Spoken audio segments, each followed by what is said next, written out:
Hey, welcome to our deep dive on the crucial role of the finance function. We're pulling this straight from Chapter 1 of the CIMA E1 syllabus, and we're going to break down everything you really need to know about how finance works, how it creates value, and how it holds itself to a high standard in our crazy digital world. All right, let's jump right in. Think of this map as our guide for the journey. To really get your head around the finance function, you need to see it from three angles. First, you've got the context, the world the business actually operates in. Second, there's the action, what the finance team actually does day to day to create value. And finally, you have the oversight, the rules and ethics that keep everything on the straight and narrow. We're going to follow this structure to a T. So here's how we're going to tackle this. We'll start with the big picture, the environment. Then we'll zoom in on what the finance team actually does, the nitty-gritty. And we'll wrap up with the rules of the game that keep everything in line. It's a logical buildup, just how CIMA designed the syllabus. Okay, let's get into it. Section 1 is all about context. Before you can understand what the finance team does, you gotta understand the world they live in, right? And the most basic part of that is what kind of organization we're even talking about. Now, this is where it gets really interesting because the main goal of finance changes completely depending on the sector. For the private sector, it's pretty simple, make money for the owners. But jump over to the public sector and whoa, the game totally changes. It's all about delivering services and making sure every taxpayer dollar is well spent. And then you have NGOs. Their goal isn't profit at all. It's about making every single donation count towards their cause. See? This context changes everything.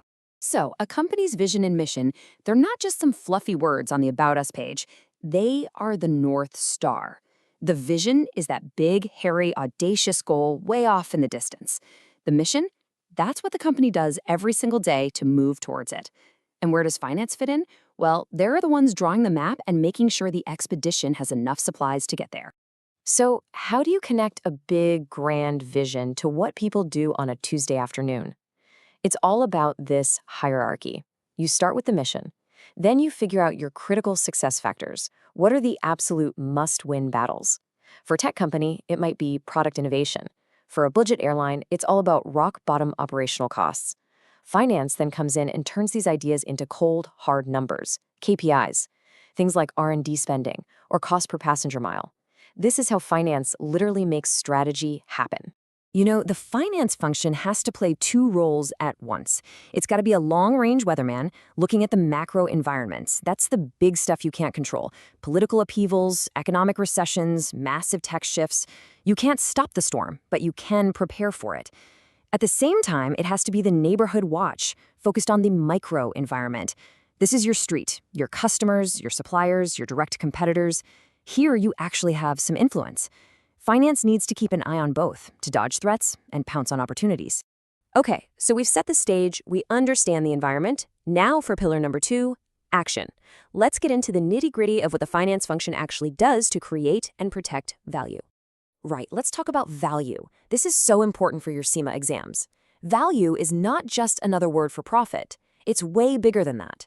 Value gets created whenever the benefits you provide to your stakeholders, and that could be anyone from customers to the community, outweigh the cost of the resources you used. And how do we measure this? With something called the 3 E's. Okay, the 3 E's. You really need to get this down. Think of it as a 3-point checklist for any spending decision. First, economy. Are we getting our resources for the best possible price?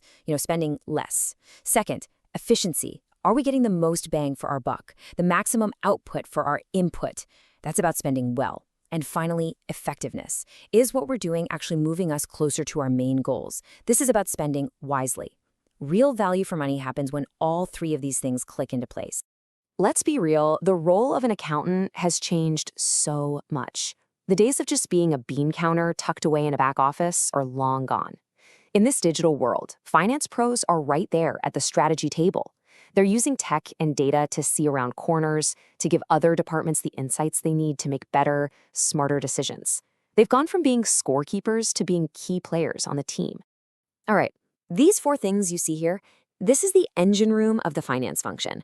This is the core cycle of how value is made and managed. They're all connected, one feeding into the next. Let's take a quick look at each one. So, where does it all start? It starts with a plan. This is finance looking into its crystal ball. It's not just about what happened last year. It's about using all that data to build a financial roadmap for the future. A well-crafted budget isn't just a bunch of numbers. It's the organization's strategy translated into the language of money. It guides every single big move the company makes. Okay, next up, resource allocation. Let's face it, no company has unlimited cash. So this is where the really tough decisions happen. Do we pour money into R&D for a new product, or do we double down on our marketing budget? Finance is the department that has to analyze the options, figure out where the money will generate the most value, and make sure every single dollar is working hard to push the strategy forward. And here's the crucial feedback loop: performance management and control. Look, it's great to have a plan, but you have to check if you're actually sticking to it.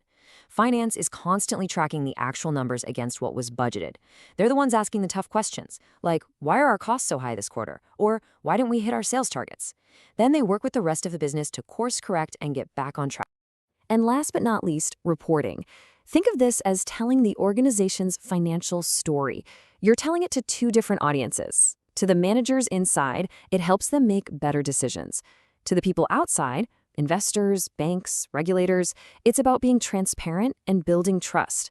Getting this right, making sure it's accurate and compliant, is what keeps the whole system credible. All right, so we've covered the environment and the actions. But no department, especially the one handling the money, operates in a vacuum. That brings us to our third and final pillar: oversight. We're talking about the governance, the ethics, and the social responsibilities that are the absolute foundation of the finance profession. Okay, for exam purposes, you have to know these three. They're different approaches to corporate governance. You've got the OECD principles, which are kind of the global gold standard. Then there's the UK Corporate Governance Code, which is famous for its comply or explain approach. It's a bit more flexible. And then you have the Sarbanes-Oxley Act, or SOX, from the US. This one is super strict, a direct result of huge scandals like Enron. It's all about rules. Understanding the main vibe of each one is crucial. Now, these 5 principles, these are the 10 commandments for a CIMA professional. They are completely non-negotiable. Integrity, be honest. Objectivity, don't let bias cloud your judgment. Professional competence and due care, know your stuff and do your job well. Confidentiality, keep secrets. And professional behavior, act like a professional. Every single decision you make has to be filtered through these 5 principles. Sooner or later, you're going to face a tough ethical call. It's just part of the job.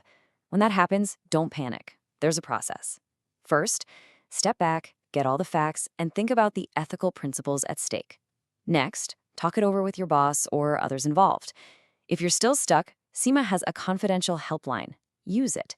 And the golden rule: document everything, every conversation, every decision. It's your professional shield. Okay, this is a really important distinction for the modern world. You've probably heard of CSR, corporate social responsibility. That's been around for a while. It's about a company's overall impact on society. Think environment, community, things like that. But now there's a new kid on the block: CDR, or corporate digital responsibility. This is all about the ethical challenges that come with technology. We're talking data privacy, cybersecurity, making sure algorithms aren't biased. For finance, a function that's swimming in sensitive data, CDR isn't just a buzzword, it's becoming absolutely essential. So let's bring it all home. If there's one thing to take away from all this, it's that the finance function isn't some static, dusty old department. It's constantly changing. The context it operates in is dynamic. The actions it takes are being transformed by technology, and the rules of oversight are always adapting. Which leads me to a final question for you to think about. As this digital wave keeps crashing over us, which of those 4 core finance activities we talked about, planning, allocating resources, managing performance, or reporting, do you think is going to be the most radically changed? What do you think the finance function of tomorrow is really going to look like?